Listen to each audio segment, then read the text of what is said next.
It's been a week for the politicos this week, but in the end it's something a lot bigger which will affect Haverhill more in the long term. We've now been told when the planning inspector will come to Haverhill to hold his inquiry into the Vision 2031 document, which will guide development of the town over the next 20 years. St Edmundsbury's planners put the document together, and Haverhill town councillors, rather belatedly, robustly contested a lot of it, but their comments were ignored. Black mark to the Borough Council. Town Clerk Will Austin will now be putting their concerns direct to the inspector at the hearing, which is in public.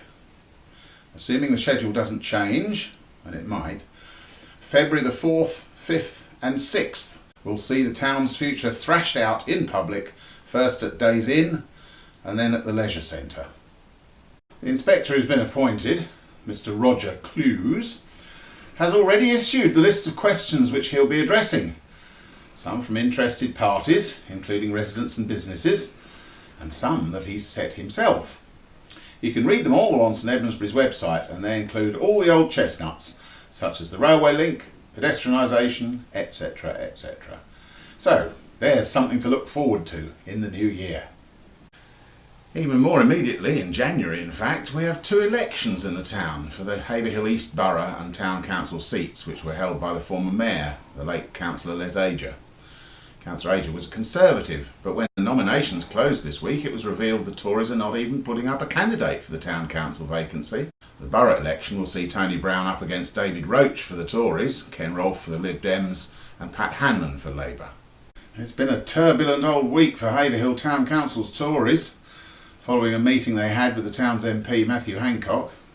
At the end of it, Mr Hancock issued a press release saying they would fight any council tax increase tooth and nail. Town Council, which is controlled by Labour, is considering raising council tax by 4% a year for 4 years. That's £4.27p a year on a Band D property, as a last resort, to cover a shortfall occasioned by St Edmundsbury not passing on to them some government money they were expecting to get. The Tories had agreed with this as an option if really necessary, but now it looks as if they might be expected to oppose it. Nevertheless, in our quote of the week this week, the Tory leader, Councillor Betty McClatchy, said at Town Council meeting last night, "The MP is right to take an interest in the affairs of his residents, but the figures he quoted last week are a mistake, an error." There had been some talk that such a rise might precipitate a referendum, but Town Clerk Will Austin assured the councillors at the meeting that that would not be the case, this coming year at least. Curiously, Mr Hancock has made no mention yet of Tory-controlled Newmarket Town Council considering a rise of 6%. Councillors have had a busy week, because they were due to turn out for the Civic Carol service on Wednesday evening, and on Monday many of them were at a quarterly Safer Neighbourhood team meeting led by the police. This is the way in which the public tell the police what they want them to concentrate on for the next 3 months in the form of 3 priorities. Recently, the town's police chief, Inspector Peter Ferry, has been getting fed up with the public for keeping on choosing illegal parking in the High Street, which he says cannot be solved without barriers. Over the last 3 months, police have issued more than 200 fixed penalty notices to motorists, and Inspector Ferry says it has made no difference whatsoever. So the format was changed this time to include people who were able to watch the meeting being streamed live to their computers and vote along with those attending. Nearly 30 did so, and with 30 in the room as well, it made for a good attendance. Nevertheless, even with the new format and the extra voters, guess what came out on top? You're right. Illegal parking in High Street, but this time specifically to include traders and businesses who park near their premises. Members of the public had brought photos of infringement by them along to the meeting. The town's first responder claimed he had been unable to get to a patient because parked taxis were blocking the street. Other priorities set were about speeding vehicles on various roads around the town and cyclists riding around without lights.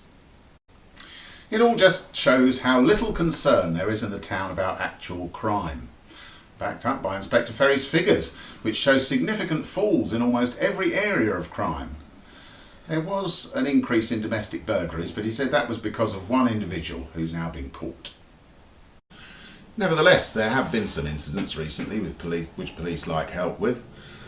They're appealing for witnesses after a burglary during which replica guns were stolen. The incident occurred between 9:30 a.m. and 10 p.m. on Thursday in Elm Close. A rear window was forced to gain entry to the property, and a number of imitation firearms and air weapons were stolen, consisting of 19 replica handguns, 3 air rifles, an AK-47 and Uzi replica. Telescopic sights and a hunting knife were also stolen. The total value of these items is more than £4,500. Anyone who witnessed suspicious activity in the area has any information relating to the incident or has been offered any of these items to buy is asked to contact the Bury St Edmunds Priority Crime Team on 101 or Crime Stoppers anonymously on 0800 555 111. There was a daytime burglary on Friday between 12 p.m. and 2:20 p.m. in Bishop's Close. The thief got in by smashing a rear window and items of jewellery were stolen, including a gold wedding band, a lady's watch with a pearl-coloured dial and an antique pendant. Anyone with information about this burglary is asked to contact the Bury St Edmunds Priority Crime Team on 101 or Crime Stoppers anonymously on 0800 555 111. And police are also appealing for witnesses after a house was broken into on Thursday. Well, this one took place between 8 a.m. and 6:30 p.m. at a house in Hudson Close. The thieves got in by smashing the glass in a conservatory door, but no property was subsequently stolen. Anyone with information about this incident is asked to contact DC Ben Clark at Bury St Edmunds Priority Crime Team on 101 or Crime Stoppers anonymously on 0800 555 111. And the catalytic converter thieves are around again, so take particular care if you have a van or a 4x4. 3 vans had their catalytic converters stolen all overnight between Tuesday, December the 3rd and Wednesday, December the 4th. 2 Mercedes Sprinter vans, one parked in the street in Allington Walk, another in Rushmere Place, along with a Mercedes Luton van parked in Hunden Place, all had their converters stolen. Anyone with information about these thefts is asked to contact Haverhill Police on 101 or Crime Stoppers anonymously on 0800 555 111.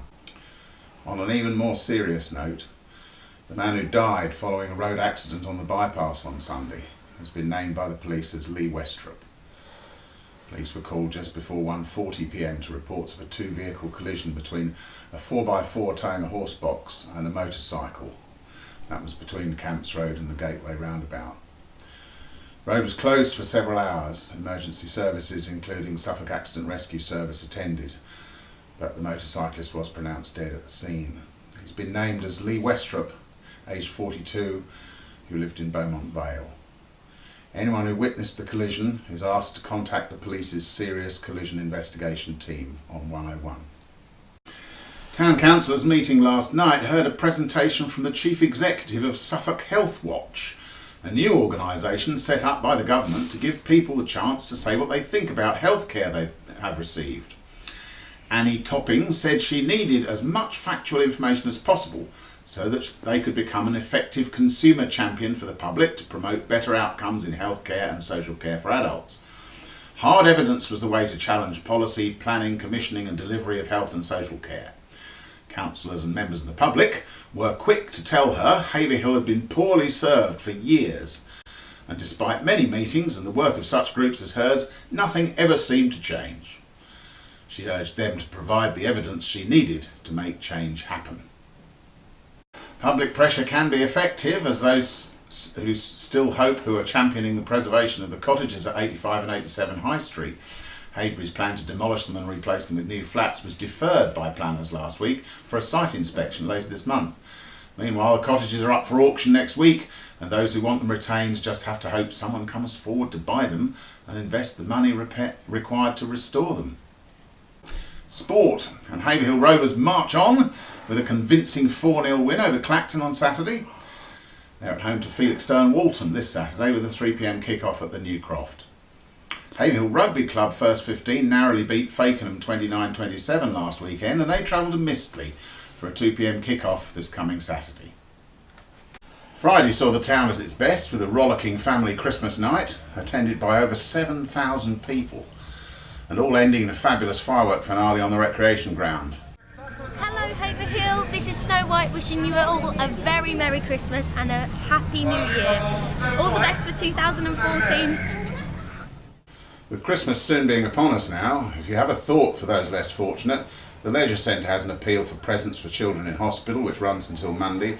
And on Monday evening the Scouts and Guides are having an open evening with mulled wine and mince pies at their headquarters in Colne Valley Road as part of their £130,000 fundraising project for a replacement building. So there's a couple of good causes you can support. Meanwhile, what has the weather got in store?